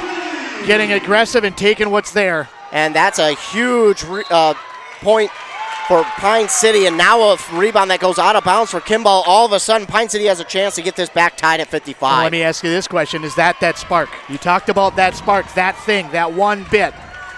That might just be. And can Pine City use that and bring momentum back their way? Summer Thiemann, you can tell she's feeling it. She is inviting everything her way. Lottie, she seems a bit tired. She hasn't gotten a rest all game. And she lost it. And there goes Ellie Keekley. Nope, that is 13, I believe. Yes, 13. That's Allison Leather. Well, they're going to say 11. It was Allison Leather, though, that got it, dude. Yeah. I agree. Yeah. So 57-53, obviously not the spark enough that Pine City needed. 57-53, they trail with under 6.5 to go. But if you're Pine City, you can't panic. There's still plenty of time left. That's going to come up short, and that's a good shot, but the pass inside to Lind was a forced pass there. It wasn't a turnover, but Pine City is still forcing things a little bit on offense. Just a little bit. I don't know what to say anymore. They just can't miss. Everything is falling right now. Like I said, shoot it from anywhere. I mean, that was perfect defense. That was. Jusak, I think, even had a hand on the ball. And that, to be fair, Thiemann was falling as she tried to pass that ball, and she wanted to avoid the travel. She didn't want to give it back, but it's going to be a turnover anyway, and Pine City desperately needs a timeout. They'll call one here. They trail by 6, 5:46 to go in the game. On that Embrace Orthodontics scoreboard, Embrace Orthodontics, helping you find a smile you'll embrace forever. And again, want to thank Welly Health for providing the live video sponsorship for today's game. 59-53, what a swing. Pine City was up at half, 38-33. They got momentum out here to begin this second half, then all of a sudden it's been nothing but Kimball since. Well, we touched on it a little bit during the course of the first half that it seems like it's going to be a one-possession game, and at that point in time, it was a 5-point lead for Pine City. It didn't seem like it was that far out of reach for either team, and it certainly isn't right now. It's still a 6-point ball game, but with 5:46 to go, all it takes is a stop, a shot, and you're right there. If you get a 3, that cuts that lead right in half, and it's a one-possession game. So both teams are right there. Pine City definitely not out of it, and that's, I think, what Coach Haas is probably talking about in his huddle right now. He's probably said it about 394 times today, but calm down. Yep. Be patient. Don't force it. That's what I'm saying. What they're doing right now in offense is they're getting a couple of nice looks, but a lot of the passes are being forced. Yep. They're trying to do a little bit too much when it's not there. Absolutely, yeah. And we seen that last possession, Chloe Lynn got the ball forced into her, and it's just unfortunate because Pine City, we know they can shoot from anywhere, but, I mean, when you got a team who can hit it from shoot the bleachers, I mean, there's not a lot of opportunities. So finally a miss from Kimball as Jusak gets the rebound. But yeah, I mean, Kimball is hitting from any and everywhere right now, and they just aren't missing. Lottie wants a screen. She gets it. She puts it up. No good. She'll go to the free throw line to shoot 2. Would have been nice to be able to get that, but I really like what Jusak did on that play. She set up like she was in a block trying to be able to receive the pass, but she was mostly just setting a screen on her own player to let Lottie have that easy run to the basket. And I think that Lottie, every so often, some of the lands that she's missed, I think she's expecting more contact than there actually is, and sometimes pushing it a little harder because you're waiting to bump into somebody, but then there's nobody there. Yeah. So Lottie does make the first. She'll make them both. Those are big. Those are big for Sophie Lottie and the Dragons at that. Cuts the lead down to 4. Oh, my goodness. Just this Kimball team right now. Block from Lind. From Chloe Lind. That's a big one. Chloe Lind with a big block. I don't know how there wasn't any body on that at all, but that was a huge block by Chloe Lind. And I think that's what Kimball's probably looking Yeah. for, but at the same time, like, that's a huge block defensively because they just didn't get back on defense. And yeah, you mentioned it. I mean, that's close, but Dragons knocked it out. But yeah, Pine City was falling well behind of the play again. Kimball had the advantage, but Lind, she just absolutely denies it, trying to get that 5-second clock. And they do get it inbounded here to Hilbert. And Lottie does get the rebound. It looked like it was going to roll off of her hand out of bounds, but she managed to hold it in. And who else is guarding her but Keekly? Did she get her fifth? Is that on Keekly? It is. That's it for Keekly. I understand, and go ahead and write the emails addressed to Andy Beckstrom there at the station because we're calling it for Pine City, but I don't know that I like that call. The way this game has been played so far, that's the biggest thing is, like, we've been physical. We've been around it, like, bumping a little bit. Like, that's part of what's happened all game long, and to get your fifth foul on that just seemed, that's a tough one to swallow. And Lind comes up with the rebound, no good, but she's fouled. Shoulder line to shoot. That one's definitely a foul. So this one is for sure. Lind got that rebound, and it's 59-56. And cut it down to 1. And the Dragons here, if they get them both, 4:57 to go. Lind looked a little different on that free throw, but she dropped it in nonetheless. So now 59-57, 4:57 to go. You see they're dropping back LSL and Summer Thiemann. They're saying, hey, we're done getting guess beat. what? We're back on defense. 59-58, Dragons trail with plenty of time left still. I mean, under 5 minutes to go, we got 4:47 to go now, and that's still plenty of time for Pine City. As Hilbert, she's going to be fouled. That's going to be 2, and if that's Jusek, that's her 4th. She did get a little piece of that, but I didn't think that she got all that much of that one. But that one I don't think is quite as touchy as the one with Keekly following up. But at the same time, that's one you might let go. We got to even it out. They evened it out with that call there. So Hilbert at the line to shoot 2. That's going to be too strong. And lucky for Pine City, she misses that one. So that'll be a big, big shot miss there because that keeps it within 1 right now. Hilbert at the line. She missed her first. She'll drop in that one. So it's a 2-point game, 60-58. And, it's easier said than done because we're up here calling the game, but for Pine City, they just have to relax. They can't let the nerves get the best of them. And Lottie, she's not happy. She's not happy, but she absolutely just ran her over. I don't even know if she was necessarily set, but it's not. A charge isn't you have to be set. It's a player control foul. Even if the player's moving, if you just plow her over, that's still going to be a foul. Lottie pretty upset with that one. She even smacked the court and said, "Are you serious?" So not what Pine City needed. They trail by 2. Still plenty of time left. That was awful. The Coach Keekly is going to call a timeout. That was getting close to a 5-second call as this double team came from behind and started harassing her. She didn't have really anywhere to go. Good play by the defense of Pine City. Welly Health, thanks to them for sponsoring this video portion of the broadcast. Welly Health wants to remind you that they want to help your athletes stay in the game. Dr. Mullen and his staff are available at all Welly Health campuses. Welcome. Welcome. Welcome. Welcome. Welcome to a new era in healthcare. With expert caregivers In advanced facilities, we help you live. in the best way possible. Engaged, encouraged, and well. So welcome. Welcome. Welcome. Welcome to the new Wellia Health. Live life well.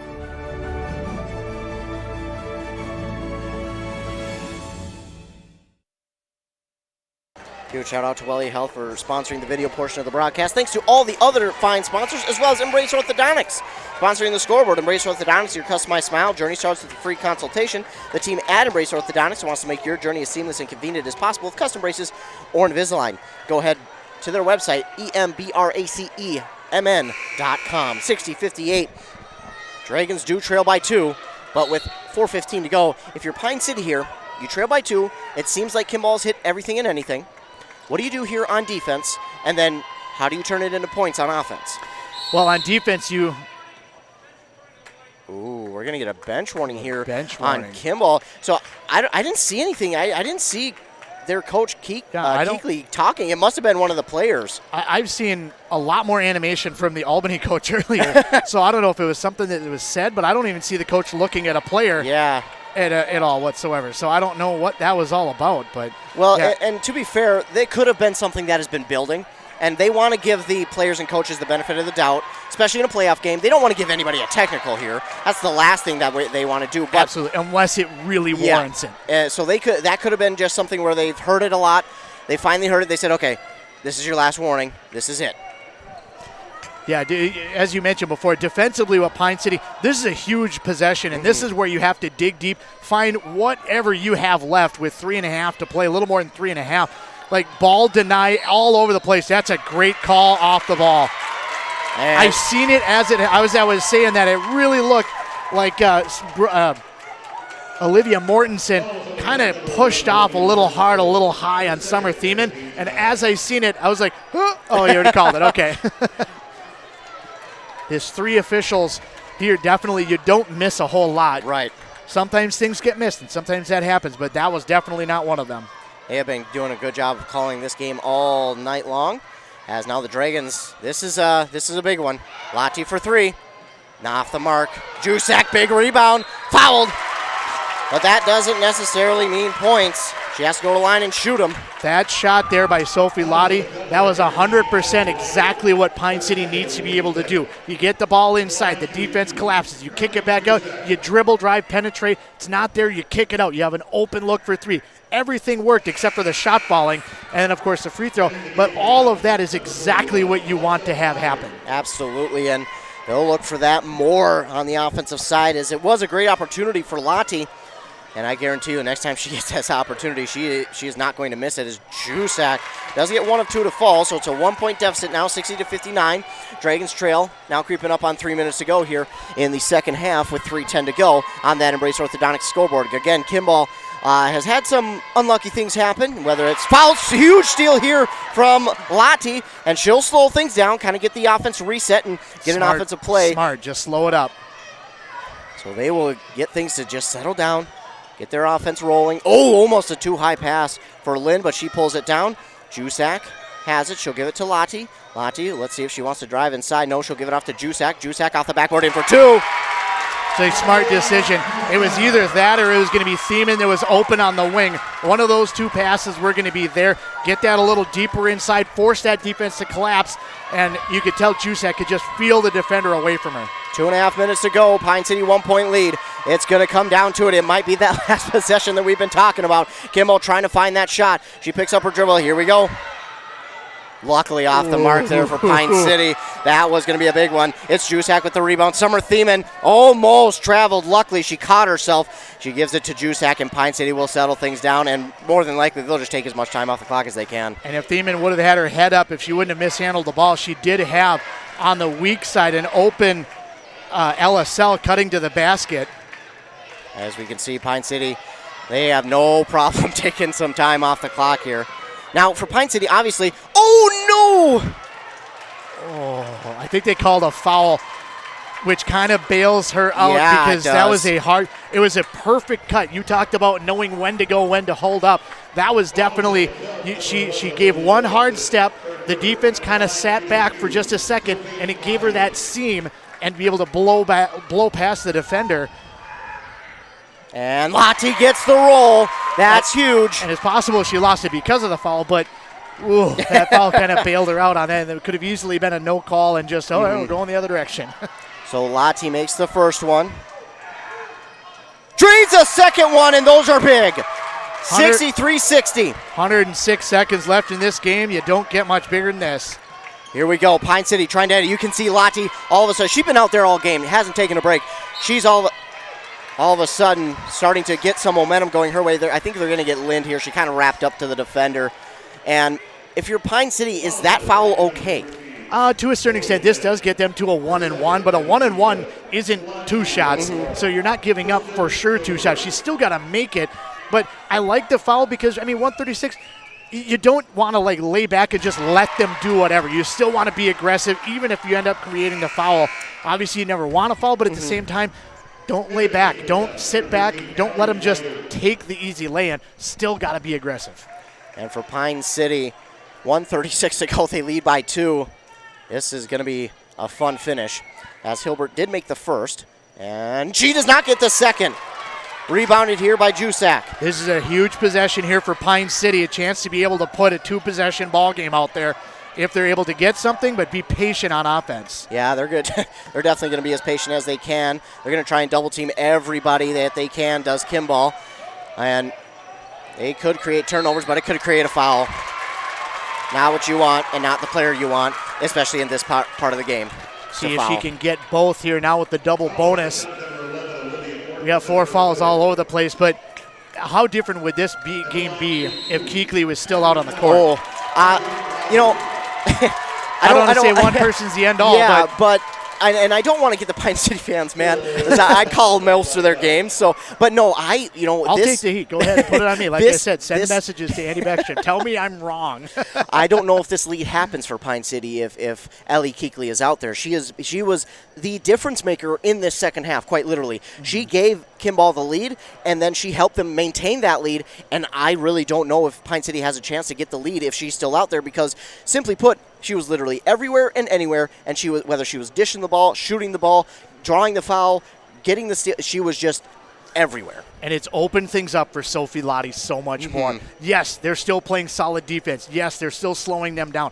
But now you're a half a second, a quarter second late. You're committing fouls instead of being in front of the player. You're slapping at the ball instead of being able to knock it away. It's opened things up just a little bit more, having her foul out. And that was something we talked about, with 4 fouls, you try to attack her just to get something go right. That went right. You get her on the bench, and Pine City's been able to take advantage of that. Absolutely. Of course, Wellia Health, we want to thank them for sponsoring the video broadcast. Wellia Health is a proud supporter of their local high schools and athletes. They want to wish all the girls good luck in the 2023 playoffs. Of course, embrace orthodontic scoreboard. Thanks to them for sponsoring the scoreboard. 1:16 to go. Lottie at the line to shoot 2. Now, question, was that timeout there by head coach Keekly for Kimball? Well, it didn't, but was that maybe to try and get Lottie off of her rhythm at the free throw line? Maybe a little bit, but if you're going to do that, you maybe do it in between free throws. I think that one's more so making sure to know what you're doing at the other end of the court and make sure you have the right personnel on the floor. I don't know that they made a substitution, but making sure that everybody's on the same page for the last minute plus. 65-61, 1:10 to go. Dragons are in the backcourt. Now that ball's tipped, stolen away by Lottie. That's a big one. Lottie going to sit in the backcourt. She's going to wait for the offense to get in front of her. She gives it off to Jusak. Jusak stands, and they're going to take some time off the clock. It's under a minute. She's going to work through a double team, and they didn't foul her. And is that going to hurt Kimball there as the clock continues to roll? Is that going to hurt them not getting that foul? As they're going to try and get to Lottie. They're going to try and force her to get the foul. Well, at 4 points, you still want to try to just double team, see if you can knock the ball away. I don't think you wanted to necessarily foul till probably about 30 seconds. And so, I like the idea of not fouling there because, like I said, 4-point ball game. If you foul, they go to the free throw line, they get some easy points. But if you try to knock the ball away, double team everywhere you can, if you give up an easy 2, it's either that or a free throws. It's one or the other. And I guess you'd rather take the opportunity to possibly knock the ball away. Now they basically are going to have to foul. And Jusak, that's huge. 66-61. And if you're Pine City, you're not thinking about the end right now. You're thinking about just getting the victory and holding on as Jusak makes them both. And you see everybody at the other end of the court for the Pine City Dragons ready for defense. Yeah, and they've been beat a lot this game, but they say no. We will make it as hard as we can. A 3 from Mortensen. Oh, that's off the mark. It looked good. Rebound here by Jusak. That is big. Under 30 seconds to go to Lottie. And, I didn't think anybody touched her on that one. The official was on the back side of that one, but that one may have been a call of an official expecting there to be a foul because of the difference in the game. Yeah. Because I don't know that there was any contact that was made. I think that's kind of like I know they're going to, so when they get close, I'm going to, And Lottie misses the first. Makes it 67-61. Still 24 seconds to go. Pine City trying to just end this game. And again, Lottie at the line. She missed her first, but she doesn't get the second to fall. I don't want to say it's good to miss, but at the same time, it's a 3-possession ball game, and they have to go the length of the court. And no good, and that will pretty much do it. Under 20 seconds to go. Jusac 10. I don't know that they're even going to foul at this point because there's not much they could do with it at this point. And the Dragons are going to come out on top 67-61 over the Kimball Cubs. What a fight for Pine City. They come out on top 67-61, and Pine City fans, breathe. You can now breathe, as can this team. Holy cow, what a battle this was. We're going to take a break, catch our breath, and then when we come back, we'll recap this game and get a word from the head coach, Ted Haas, on his squad winning this one, and now they'll face Albany on Tuesday. We thank Wellia Health for being the video sponsor. Thanks to all of our fine sponsors as well. We'll take a commercial break, and we'll be right back on WCMP.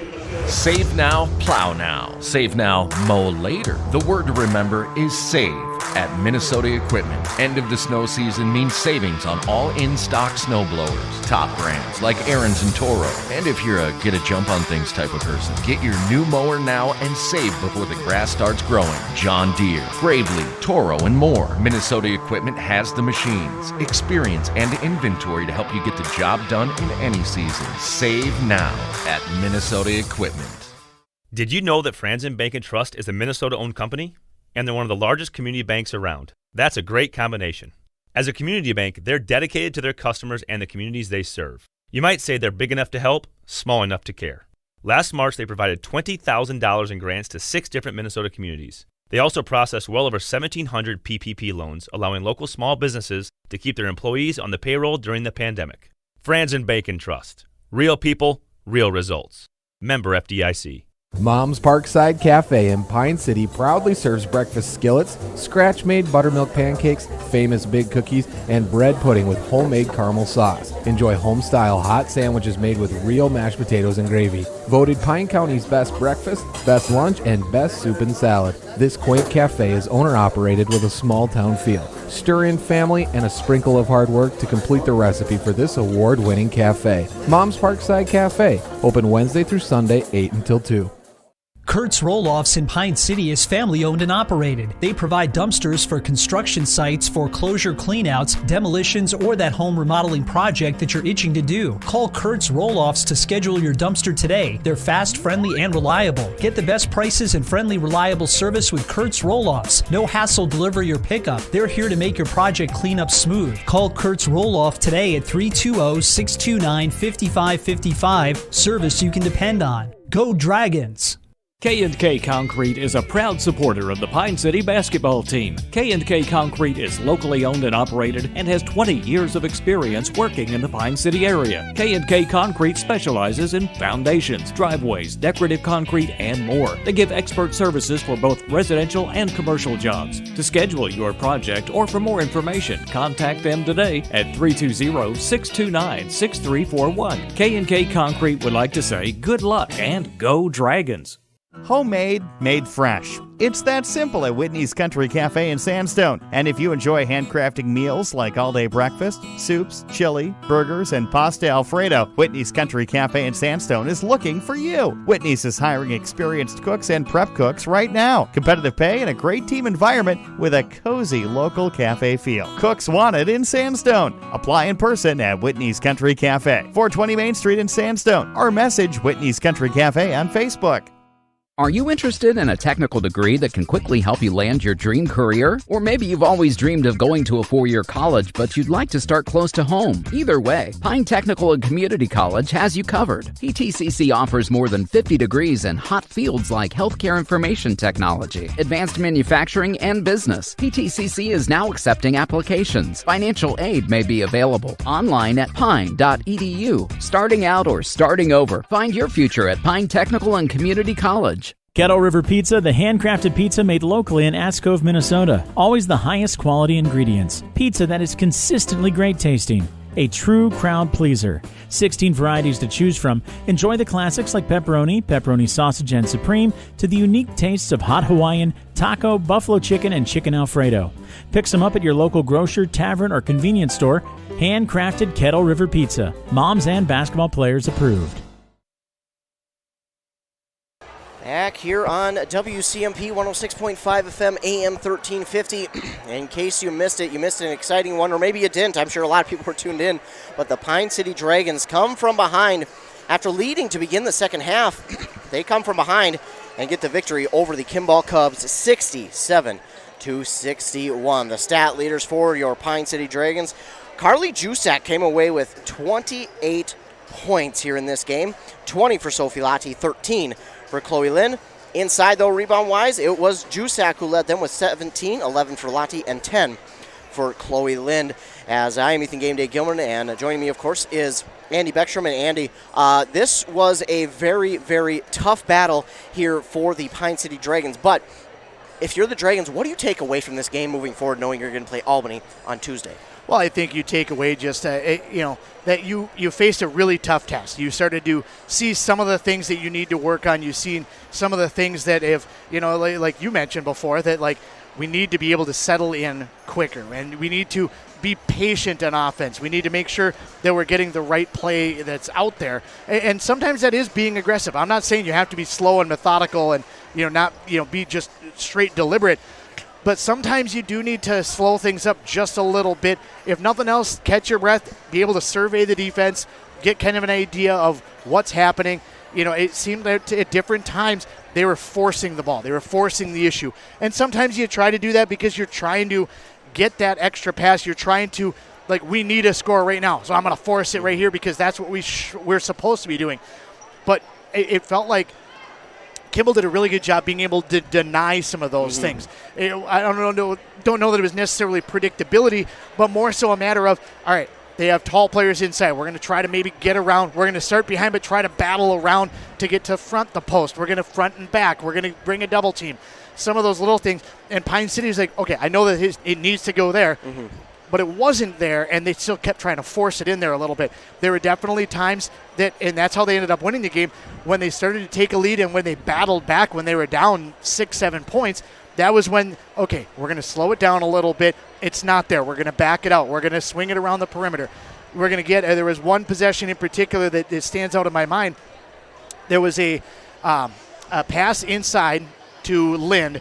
Kicked it back out because it was a double team that collapsed on her immediately. Kicked it back out to the perimeter. Summer Thiemann drove inside, and it wasn't there for her. Kicks it back out to the perimeter, and a wide open three available for Lottie. She didn't hit that, missed it, but it was one of those possessions that you have to try to create good shots and good opportunities. You can be quick, you can be aggressive, but you still have to be smart and be able to make sure that you're getting the right opportunity and not forcing things just because you can shoot over the top of somebody. And that was one of those possessions that everything lined up perfectly. It ended up working out because it was an offensive rebound and a foul and, free throws. But at the same time, that possession was one of those that you can look at that like, all right, this is something. We were aggressive. We were attacking. We took opportunities, but we took what was there. We didn't try to create what wasn't there and make something else happen. And I think that's something that you got to kind of look at, because a team like Albany, they're going to take advantage of every single missed opportunity and exploit that all day long. Absolutely, and of course, hoping to be joined by Ted Haas here, the head coach for Pine City, at some point here in this post game. He's got a lot, I'm sure, to talk about with the girls. As again, you've got to, it's got to be tough because you've got to surmise this game quickly, get your point across, and then you've got to quickly work on your game plan for Tuesday. You probably don't practice tomorrow, but you're telling the girls to watch film, and then you're getting back in Monday, and then you're getting ready for Tuesday. So there's not a lot of time to get ready. I mean, both teams obviously don't have a lot of time to get ready, but Albany had the chance to sit here. We've seen some Albany fans, some players that were sitting here watching this game, seeing who they're going to play next. So they have, I would say, a little bit of an advantage as we see our A&W player of the game and Ted Haas coming up the stairs here for the post-game interview. So again, we want to thank Ted Haas and our player of the game. Yeah. And our player of the game will be Sophie Lottie. And Sophie, this was a tough battle here for you guys, but you guys came out on top. What does it mean for you to get this victory? It means a lot. My sister was unable to play today for other reasons, and so it's really big for me for us just to be able to play with her again back Tuesday, and just for us to fight through adversity throughout the entire game and then get the win. Absolutely. You talk about that adversity that you guys fought through here in this second half specifically. It seemed like everything was just going against you. Kimball was dropping every single thing that they shot towards the basket. What was kind of the message for you as players just to kind of say, hey, we got to get back in our own way? Yeah, so our team did a really good job of just staying together and making sure that everyone's heads were in it and just like keep picking each other up. And we did a really good job, like just saying that they're going to go on their run and we're going to go on ours. So just holding true to that belief. And again, another physical game for you guys, but you are not shying away from physicality. I mean, what does it mean for you to come out, play in this kind of style of game, and then know that you can play this style of game, that you've done it all season, and come out, battle from behind, and get another victory? It means a lot. I mean, we played a very tough schedule throughout the year, or the season, in order to prepare for this, and you're seeing how that has paid off. I mean, we may not have gotten the wins throughout the season as we'd like, but those games have definitely prepared us for this type of physicality in this game. Absolutely, and you guys will prepare for Albany on Tuesday. What are you doing specifically to get yourself ready for Tuesday's matchup? Yeah, so tomorrow I'm just going to rest, and then I'm going to watch a lot of film on them, just like we played them earlier in the season, so I'll watch that film and just other film, and then Monday we have early practice, so we'll be back at it. Absolutely. Well, thank you, Sophie Lotti, for joining us, and congrats on the win here, and good luck on Tuesday. Thank you very much. Absolutely. That was our A&W player of the game, and now we are joined by head coach Ted Haas. Coach, there was a lot that went wrong. There was a lot that went good, but your team, again, battled back to get the victory. Yeah, I guess, we said at this point in the year you have to be ahead by one when the game's over. So, we did do some good things throughout the game. We had, the one bad stretch where, it looked like we were getting ready to kind of put them away, and then all of a sudden they were tied, and then all of a sudden they had the lead, and all of a sudden we find ourselves down 5 or 6. Luckily, there was still time on the clock, and we kind of got reorganized and kind of decided, this is what's been working for us. We got to go back to that, and we did multiple times, and it paid off. And we got some big stops at the end of the game as well, defensively. And Kimball, they battle. They play hard. They work hard. It was, looking back, quite a fun game. Two good teams going at it. Absolutely, and obviously you talk about that run that you guys had to begin the second half, started to pull away a little bit. Kimball kind of turned it around, took advantage. They nearly led by double digits. What was the message to your team at that point in the game where it seemed like they were starting to pull away, then your team quickly turned it around and came back? The big thing with our group is we continue to talk about poise, and we continue to talk about making sure that we're making the right decisions at the right time. There's times when you got to go and be aggressive as all get out, but then there's other times where, you have to be patient, you need to be disciplined, and sometimes, we have stretches where we get confused about which way is the right way to go. And, it's been a work in progress all season, but it seems like the kids, when it comes down to it, they find ways to get it done. I know they lock down defensively. I wish we could lock down defensively throughout the game like we did at the end of the game, and maybe that's coming. I did feel like we rebounded quite well tonight, which hasn't always been a strength, even though we do have good size, but the kids realize that they actually have to box out, not just use their size and athleticism, and that was a big key to the game tonight as well. Absolutely, and we kind of mentioned confidence here throughout this broadcast. It seemed like confidence may have been low when that run was going for Kimball. What was the message to them to try and get their confidence back up, shooting the ball and going back on defense? Well, it was a matter of we had Carly going good inside. We had some people for them with foul troubles, and we just basically gave them a couple of things to focus on, and told them that we had to lock down defensively, and our looks were going to come from getting touches in the post, and we tried to do that, and it worked out for us. We got to the free throw line quite a bit at the end of the game. Absolutely, and what does it mean for you as a coach to see your team battle as hard as they did in this one, to come back and get the victory to push themselves to the semifinals? Well, I'll tell you what, it's a big win for our program. We feel like a couple years ago we kind of got robbed when COVID hit us, when a player from the other team had COVID and we got kicked out of the playoffs due to that. That was really tough. And then last year we had Sophie's ACL injury, which we still battled well last year, but we weren't quite what we would have been. And so I tell you what, it's it's a battle, and there's always those inside personal battles that you play when you're in a playoff game, and you have to make sure that you're not worrying about winning or losing. You have to worry about the next possession, and if you do that, you can try to win the next possession. All those will add up, and you'll find yourself winning. Now, we feel like we're right in the thick of things. We feel like we have a nice team, and somebody's going to have to play pretty well to beat us. And but at the same time, we got to do the little things if we're going to have a chance. Absolutely, and obviously a short turnaround here. Basically 1 day of practice, and then it's right back to game. What is your job, and what is the girls' job here for this short turnaround here come Tuesday? Well, Albany and us, the section has us. We trade our last 2 games, so both of our we'll be sending them 2 playoff games. They'll be sending us their last regular season game, and then today's game. So both teams, I'm sure, will be spending time watching film and seeing what the other team likes to do and what they do best. And then we try to put together a plan that we think will give us the best chance to win. And we got to give ourselves figure out where our mismatches are and what we need to do as far as the different defenses we might play. And I know we're going to have to play physical, and I know we're going to have to play strong, and because Albany does. Mm-hmm. And so we're going to have to match that and hopefully even go above and beyond that. They got a nice club. They're not ranked in the top 5 for nothing, and play with 1 loss for nothing. But, we're going to show up on Tuesday, and we're going to give it everything we got. Absolutely. Well, congratulations on the win here tonight, Coach, and good luck on Tuesday. All right, thanks so much. Absolutely.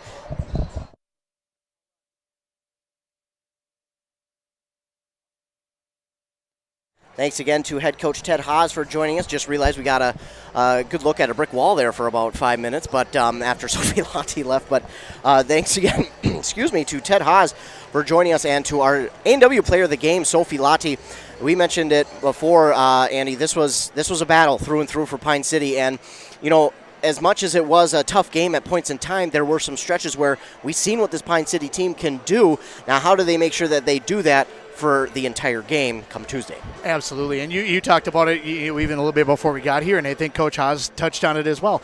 When they're playing on their game, when they're doing the things that they're supposed to do, when they're being aggressive when they're supposed to be and patient when they're supposed to be, doing all of those things fundamentally right, and kind of smart basketball, I guess, in a way. Not pressing, not doing that. They are very, very hard to beat. You get a lineup that has 3 tall people, a lot of that height. Mm-hmm. I mean, that's a huge factor right there. But you get somebody like not only the height, but also somebody like our player of the game, Sophie Lotti, that can handle the basketball, that can control the offense, something like that.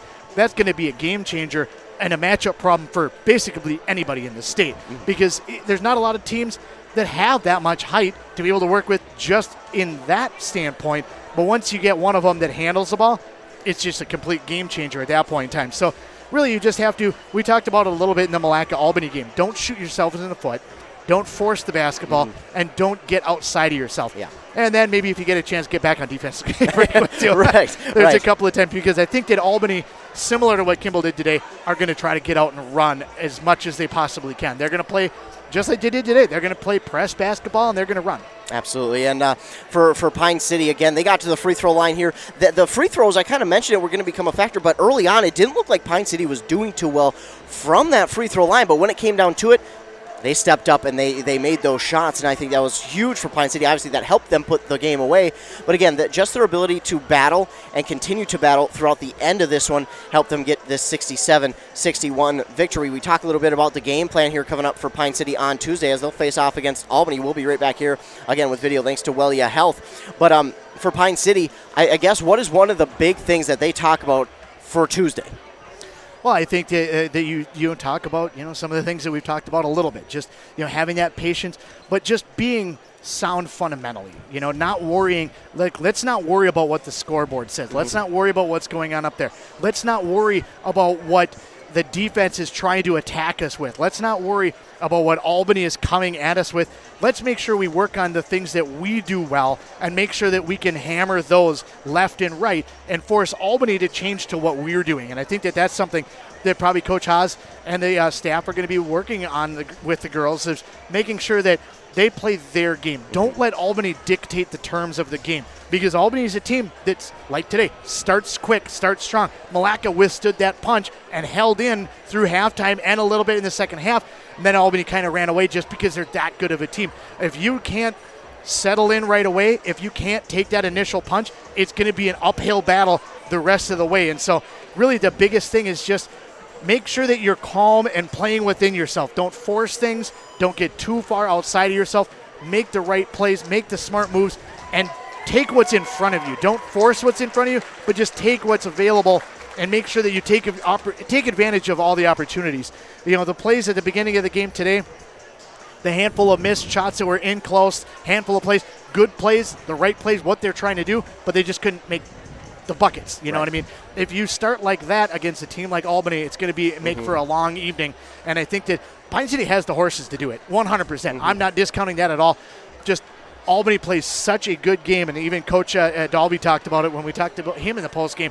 They play such a fundamentally, not perfect game, but fundamentally sound game. They're right there on everything, and if you make mistakes, they're going to be all over it. Absolutely. And so for Pine City, yeah, I think one of the biggest things too for them is just getting out to that fast start. Just making sure they get out to that fast start, making sure they're not turning the ball over too much. Because again, once they get off to a little bit of a run and it's going quick, we've seen it. It's hard for teams to stop, and these two teams did play earlier in the season with Albany. They did get the victory over Pine City in the winter or Christmas tournament, 64-48. But let me tell you, this Pine City team is a much better team than they were back in December, and I can't wait to watch that game and call that game on Tuesday, because that's going to be a fun one between, again, one of the top 4 teams left in this section in the semifinal. And Pine City, I gotta imagine they're gonna take the night to relax. First of all, they're gonna try and breathe a little bit after this one, but then they're gonna come back tomorrow and they're gonna get right back to it. You heard Sophie Latti. She's gonna relax tomorrow. Yep. She's gonna watch film. She's gonna get right back to it. It's a productive relax. Exactly. And I gotta imagine,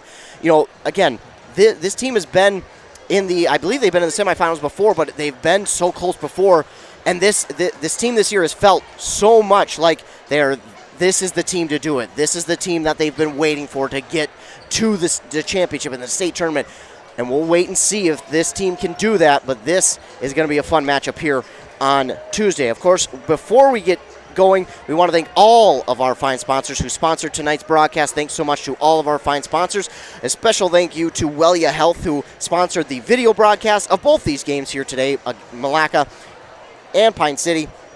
Again, huge shout out to Wellia Health for sponsoring the video portion of tonight's broadcast. Remember to stay tuned to the morning shows on KBK and WCMP on KBK 95.5 FM with Rock and Robin Riley at 7:30 and 8:30. Then on 100.9 FM with Joshua Miron at 7:45 and 8:45. That's when you can catch your local sports updates. We'll talk about this game here tonight, as well as some other games around the local listening area. And stay tuned for that. Stay tuned to our websites and our Facebooks as well, because there is where you can catch the recaps of these games and games from around the local listening area as well. So we thank you for tuning in. Thanks so much for tuning in, whether you watched it on our YouTube. If you did, be sure to like and subscribe on our YouTube page. Hit that red subscribe button. That way you'll get notified anytime you go live with a local sporting event. And again, a huge shout out to all of our fine sponsors and Wellia Health for sponsoring the video portion of the broadcast. The Dragons do get the victory on that Embrace Orthodontics scoreboard over the Kimball Cubs, 67-61. Andy Beckstrom, any final thoughts here from that game? No, it's just a fantastic afternoon of basketball, a lot of fun, and a great venue here at St. John's University. I want to thank everybody from the staff here making us feel welcome and helping us out with all of the stats for the game. Definitely something we hugely appreciate and I can't say enough about. But, a lot of fun today. It was an unfortunate loss for the Malacca Wolves, but they played great. They played hard. They played with a lot of grit. If you're from the Malacca area and tuned in, I would definitely give them a pat on the back. Yeah. A crisp high five. Definitely played well. And in the Pine City game, I think that they played well. They definitely went out and they got that win.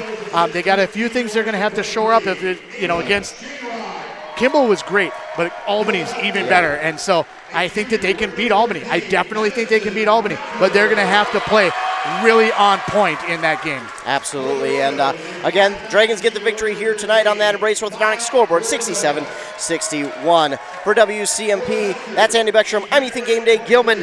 Have a great rest of your night and a great rest of your fantastic weekend.